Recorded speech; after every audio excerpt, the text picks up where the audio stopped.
ZZP'ers in de zorg moeten van de Belastingdienst in vaste dienst komen. En dat heeft ook voor de medewerkers zelf een hoop voordelen. Ik heb vakantiegeld, reiskostenvergoeding, 13e maand, opleidingen worden betaald. En toch willen sommigen zeker niet in vaste dienst. En verder vandaag. Niet iedereen krijgt een NL Alert. En ondanks de sluiting toch wonen op Marina Beach.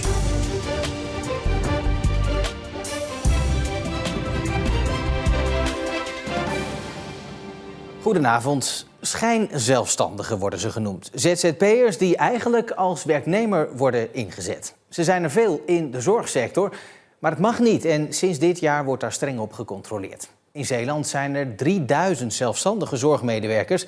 En die willen helemaal niet allemaal in vaste dienst komen. Sommigen wel. Nou, waar is je crème, schat? Vertel. Daar. Oh, ja, die zocht ik. Erika Roelsen werkt als begeleider in de gehandicaptenzorg bij Philadelphia in Terneuzen. Eerst werkte ze als ZZP'er, maar sinds een jaar is ze in loondienst. Zullen we je nog knapper maken? Ja, mij bevalt het goed. Want een voordeel van werken in loondienst is als je ziek bent word je doorbetaald. En als ZZP'er is dat niet zo. En er wordt gewoon beter voor je gezorgd. Alsjeblieft. Dit is hoe verschillende partijen het graag zien. Allereerst de zorg zelf. Meer mensen vast in dienst betekent meer rust en structuur voor cliënten en patiënten. Een bewoner ziet gemiddeld 2500 begeleiders in zijn leven, heb ik wel eens gehoord. Dus als jij wat vaker komt, dan word je een bekend gezicht, dan word je vertrouwd. Daarbij komt als jij de gebruiksaanwijzing van de bewoner niet goed kent en je reageert verkeerd, dan kan dat een escalatie tot gevolg hebben. En dat wil je niet. Je wil rust op de groep en dat iedereen lekker in zijn vel zit.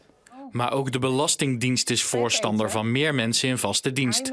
Doet een ZZP'er hetzelfde werk als iemand in vaste dienst, dan is er sprake van schijnzelfstandigheid. Dat mag dus niet meer.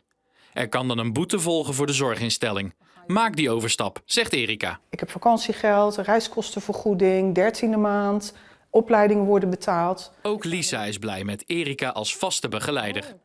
Erika is de lieve schat in de wereld. Hier de begeleidings. Wat vind je zo lief aan haar? Soms is ze lief en slim en aardig. Ik praat erover verder met zorgverslaggever Marieke Kerklaan. Marieke, minder of helemaal geen ZZP'ers, kan dat eigenlijk wel? Ja, dat is eigenlijk ook precies wat de zorginstellingen zelf zeggen. We kunnen en willen niet helemaal zonder die ZZP'ers. Want ze hebben nu eenmaal veel flexibiliteit nodig. Denk aan de opvang bij langdurig ziekteverlof, wat veel speelt in de zorg, of bij zwangerschapsverlof. Er zijn wel eigen initiatieven. Zo heeft Philadelphia, net de werkgever uit het filmpje, die heeft een eigen flexpool. Dus het zijn werknemers die in dienst zijn, maar die dus de gaten opvullen. Dus die wel die flexibiliteit kunnen geven. Maar dat er nog steeds veel ZZP'ers in de Zeeuwse zorg werken, ja, dat is wel duidelijk, hè? 3000. Ja, dan is nu wel de vraag of er dan ook boetes gaan volgen. Wat denk jij dan?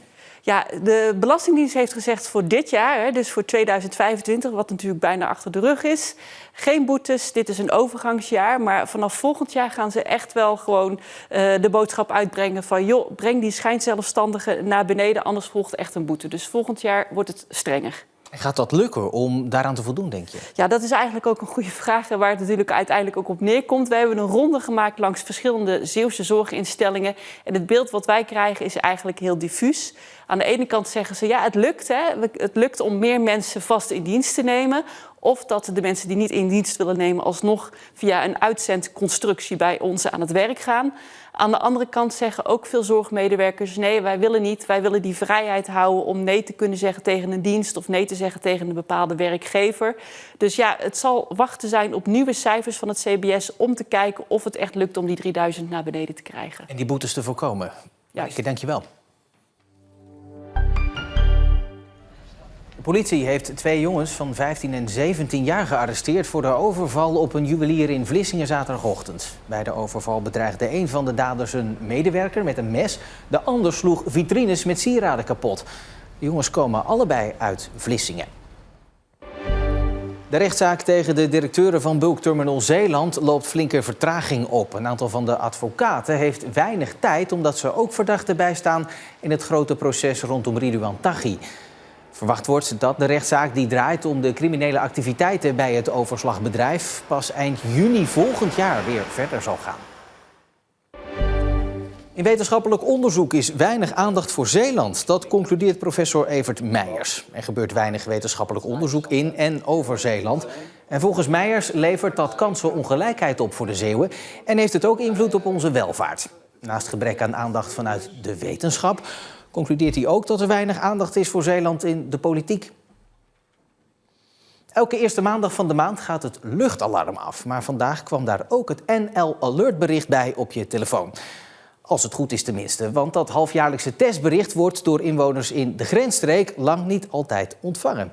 Verslaggevers Ellen en Eva namen de proef op de som. Kijk, daar is hij, de NL Alert.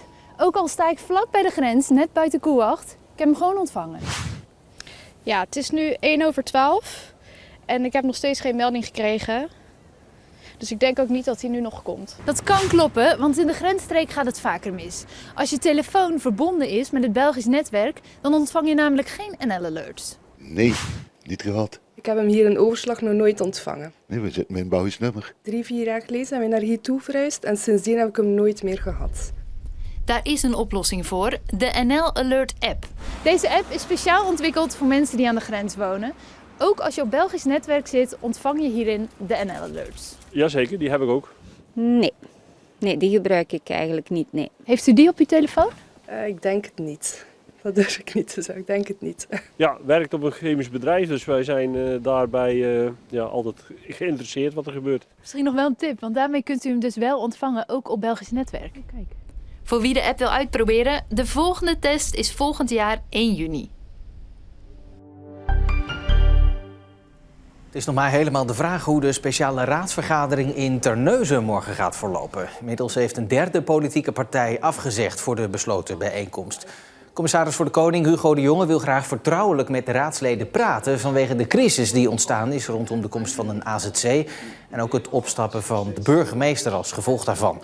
De drie partijen die niet komen vinden dat het gesprek in de openbaarheid gevoerd moet worden. Wout van Aert, hier op Archiefbeeld, heeft het WK veldrijden in Hulst niet in zijn agenda gezet. Zijn ploeg laat weten dat hij in de winter meedoet aan 8 wedstrijden in het veldrijden. En daar zit het WK op 1 februari niet tussen. Mathieu van der Poel doet wel mee aan het WK in Hulst. En nee, dit is niet Tialf, maar Oostkapelle. Ondanks dat je het hier niet zou verwachten, staat er vanaf vandaag een overdekte schaatsbaan. Maar het was wel een flinke klus om dat voor elkaar te krijgen. Ik had in principe de hoop dat het vorig jaar december al rond zou komen. Dat lukte niet. Maar ook dit jaar weer opnieuw de schouders eronder gezet. En vandaag is het zover. En waarom moeten mensen die echt zin hebben om straks te schaatsen en niet naar Middelburg, Terneuzen, maar naar Oostkapelle komen? Het is een unieke baan. Je kunt het ook zien. Het is een synthetische baan. Heel erg glad. En je kunt gewoon lekker in je trui kun je hier komen schaatsen. En dat gebeurt al volop. Zo'n 700 Veerse basisscholieren stappen deze maand de baan op. Gaat u straks ook nog de schaatsen aantrekken? Nee, schaatsen niet, maar curlen wel. Want ook dat kan op deze baan. Later deze maand staat er zelfs het Oostkappels kampioenschap curling op het programma. Een spookcamping, zo zou je vakantiepark Marina Beach in Hoek inmiddels wel kunnen omschrijven. Eigenaar Peter Gillis kreeg geen vergunning om het park nog open te houden. En dus werd het eind augustus gesloten door de gemeente Terneuzen. Toch is er nog altijd beweging op het park. Vakantiepark Marina Beach is inmiddels 3 maanden gesloten. De slagboom staat wagenwijd open en het park ziet er erg verlaten uit. Samen met collega Mercy Kamermans gaan we het terrein op. Duidelijk is dat er geen onderhoud meer wordt gepleegd aan het park. Op verschillende plekken is ook goed te zien dat mensen hun staankerven of huisje inmiddels van het park hebben weggehaald. Hier is wel wat gesloopt, denk ik. Er is een heel huisje weggehaald. We besluiten te voet verder te gaan en stuiten al snel op dit huisje. Wat betekent dit, Mercy? Een politielint, maar wat er gebeurd is, geen idee. Misschien dat er illegaal mensen sliepen. De natuur kan hier gewoon zijn gang gaan. Het lijkt wel een spookpark. Ik bedoel, er liggen hier overal takken, blad. Soms zie je gewoon heel duidelijk dat de mensen al heel lang niet zijn geweest. Maar toch zitten tussen enkele van deze huisjes nog steeds mensen die hier wonen. Als we verder door het park lopen, horen we namelijk ineens een kinderstem en geluid achter deze hoge schutting. Duidelijk is dat ze hier niet gezien willen worden. Maar na een paar keer hallo roepen, horen we een stem en mogen we het terrein opkomen. Renate woont hier in deze staankerven noodgedwongen en heeft geen eigen huis meer. Terwijl haar zoontje binnen de kerven speelt, vragen we haar buiten de kerven hoe het leven nu hier is op het park. Stil, leeg. Ja, eenzaam wel ook natuurlijk. Heel jammer ook dat het zo op moet lopen. Van de een op de andere dag ook. Maar wel ja, hulpeloos, want ja, je hebt geen keus. Want waarom heeft u geen keus? Waarom zit u hier nog?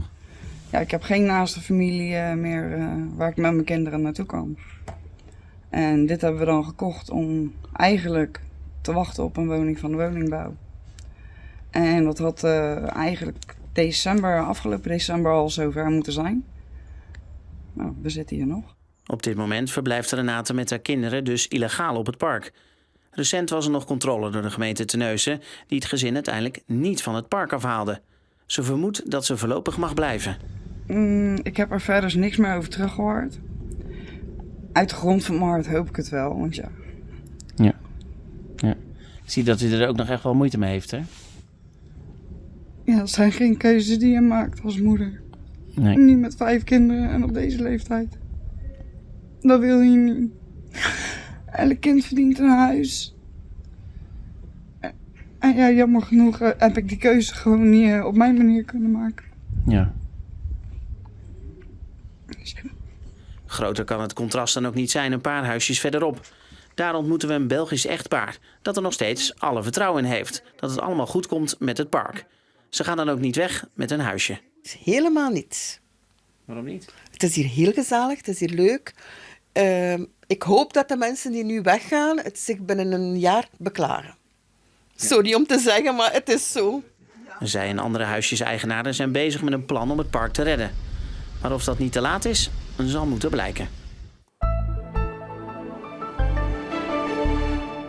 Het begon vanochtend prachtig met veel en mooi ochtendrood. Maar de bewolking nam toe. Er kwam een krachtige wind te staan. En er kwam ook nog wat regen bij. Morgen is het dan de meeste tijd droog, soms wat zon. En dat geldt eigenlijk ook voor de woensdag en de donderdag. Droge dagen met hier en daar een klein beetje zon. Tot zover. Zeeland nu voor vandaag. Het laatste Zeeuwse nieuws dat vind je natuurlijk altijd online in onze app en ook op omroepzeeland.nl. Ik wens u voor nu nog een heel mooie maandagavond.